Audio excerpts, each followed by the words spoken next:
जय जय जय जय शाश्वतम् आदिनाद ब्रह्म ओंकार शाश्वतम्।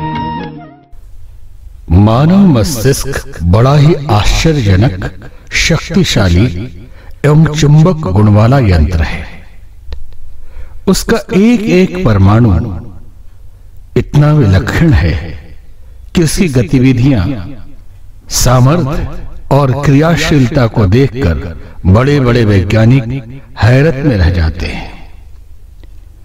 इन अणुओं को जब किसी विशेष दिशा में नियोजित कर दिया जाता है तो उसी दिशा में एक लपलपाती हुई अग्नि जिह्वा अग्रगामी होती है। जिस दिशा से मनुष्य इच्छा, आकांक्षा और लालसा करता है, उसी दिशा में, उसी रंग में, उसी लालसा में शरीर की शक्तियां नियोजित हो जाती हैं। पहले भावनाएं मन में आती हैं, फिर जब उन भावनाओं पर चित्त एकाग्र होता है तब वह एकाग्रता एक चुंबक शक्ति, आकर्षक तत्व के रूप में प्रकट होती है और अपने अभीष्ट तत्वों को अखिल आकाश में से खींच लाती है। ध्यान का यही विज्ञान है। इस विज्ञान के आधार पर प्रकृति के अंतराल में निवास करने वाली सूक्ष्म आदि शक्ति ब्रह्म स्फुरणा गायत्री को अपनी ओर आकर्षित किया जा सकता है। उसके शक्ति भंडार को प्रचुर मात्रा में अपने अंदर धारण किया जा सकता है। जप के समय अथवा किसी अन्य सुविधा के समय में नित्य गायत्री का ध्यान किया जाना चाहिए। एकांत, कोलाहल रहित शांत वातावरण में स्थिर चित्त होकर ध्यान के लिए बैठना चाहिए। शरीर शिथिल रहे। यदि जप काल में ध्यान किया जा रहा है तब तो पालथी मारकर मेरुदंड सीधा रखकर ध्यान करना उचित है।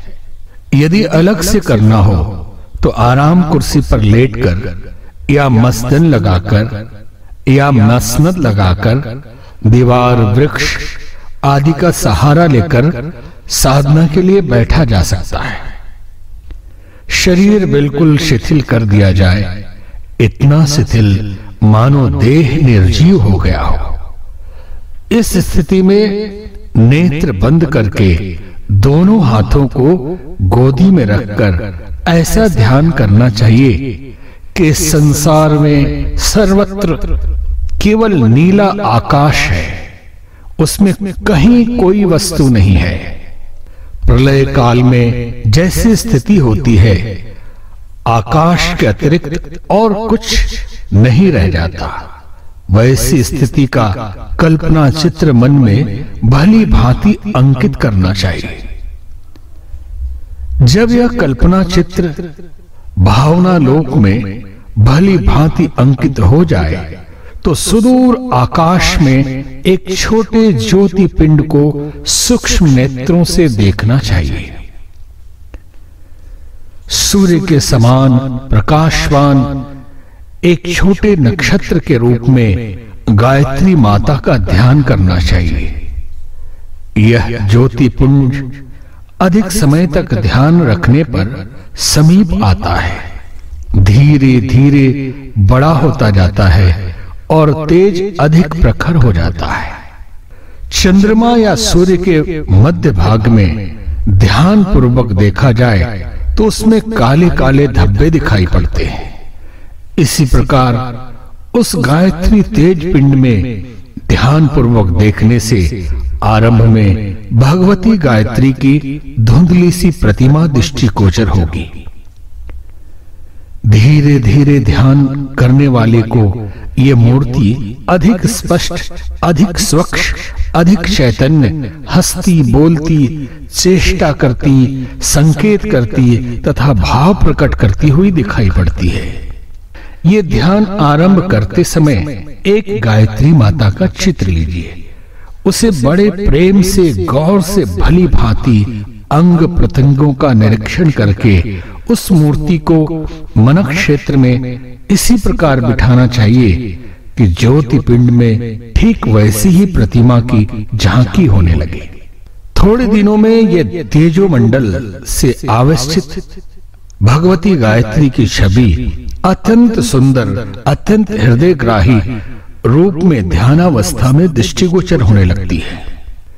जैसे सूर्य की किरणें धूप में बैठे हुए मनुष्य के ऊपर पड़ती है और वो किरणों की उष्णता को प्रत्यक्ष अनुभव करता है, वैसे ही ये ज्योतिपिंड जब समीप आने लगता है तो ऐसा अनुभव होता है मानो कोई दिव्य प्रकाश अपने मस्तक में, अंतःकरण और शरीर के रोम रोम में प्रवेश करके अपना अधिकार जमा रहा है।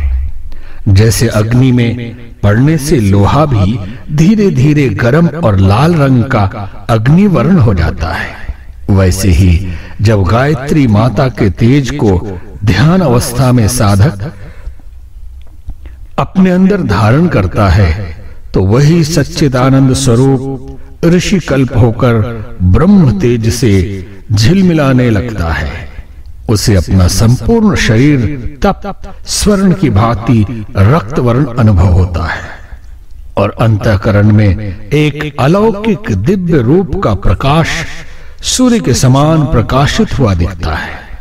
इस तेज संस्थान में आत्मा के ऊपर चढ़े हुए अपने कलुष कषाय जल जल कर भस्म होते जाते हैं और साधक अपने को ब्रह्म स्वरूप निर्मल, निर्भय, निष्पाप, निराशक्त अनुभव करता है।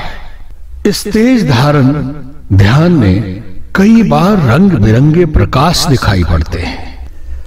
कई बार प्रकाश में छोटे मोटे रंग बिरंगे तारा प्रकट होते, जगमगाते और छिपते दिखाई पड़ते हैं। ये एक दिशा से दूसरी दिशा की ओर चलते हैं तथा उल्टे वापस लौट पड़ते हैं। कई बार चक्राकार एवं वाण की तरह तेजी से इस दिशा में चलते हुए छोटे मोटे प्रकाश खंड दिखाई पड़ते हैं। यह सब प्रसन्नता देने वाले चिन्ह हैं। अंतरात्मा में गायत्री शक्ति की वृद्धि होने से छोटी छोटी अनेकों शक्तियां एवं गुणावलियां विकसित होती हैं। वे ही ऐसे छोटे छोटे रंग बिरंगे प्रकाश पिंडों के रूप में परिलक्षित होती हैं। जब साधक अधिक प्रगाढ़, पुष्ट और परिपक्व हो जाता है तो मस्तिष्क के मध्य भाग या हृदय स्थान पर वही गायत्री तेज स्थिर हो जाता है। यही सिद्ध अवस्था है। जब वो तेज बाह्य आकाश से खींचकर अपने अंदर स्थित हो जाता है तो ऐसी स्थिति आ जाती है जैसे अपना शरीर और गायत्री का प्राण एक ही स्थान पर सम्मिलित हो गए हैं। भूत प्रेत का आवेश शरीर में बढ़ जाने पर मनुष्य उस प्रेत आत्मा की इच्छानुसार काम करता है।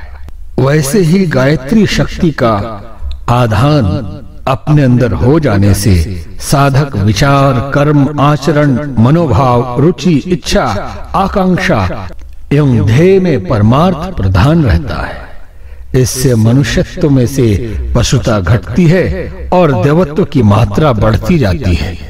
उपर्युक्त ध्यान गायत्री का सर्वोत्तम ध्यान है। जब गायत्री तेज पिंड की किरणें अपने ऊपर पड़ने की भावना की जा रही हो तो ये भी अनुभव करना चाहिए कि ये किरणें सद्बुद्धि, सात्विकता एवं सशक्तता को उसी प्रकार हमारे ऊपर डाल रही है जिस प्रकार की सूर्य की किरणें गर्मी तथा गतिशीलता प्रदान करती है। इस ध्यान से उठते ही साधक अनुभव करता है कि उसके मस्तिष्क में सद्बुद्धि, अंतःकरण में सात्विकता तथा शरीर में सक्रियता की मात्रा बढ़ गई है। यह वृद्धि यदि थोड़ी थोड़ी करके भी नित्य होती रहे तो धीरे धीरे कुछ ही समय में बड़ी मात्रा में एकत्रित हो जाती है, जिससे साधक ब्रह्म तेज का एक बड़ा भंडार बन जाता है। ब्रह्म तेज तो दर्शनीय हुंडी है जिसे श्रेय या प्रेय दोनों में से किसी भी बैंक में भुनाया जा सकता है। उसके बदले में दैवी या सांसारिक सुख कोई भी वस्तु प्राप्त किया जा सकता है।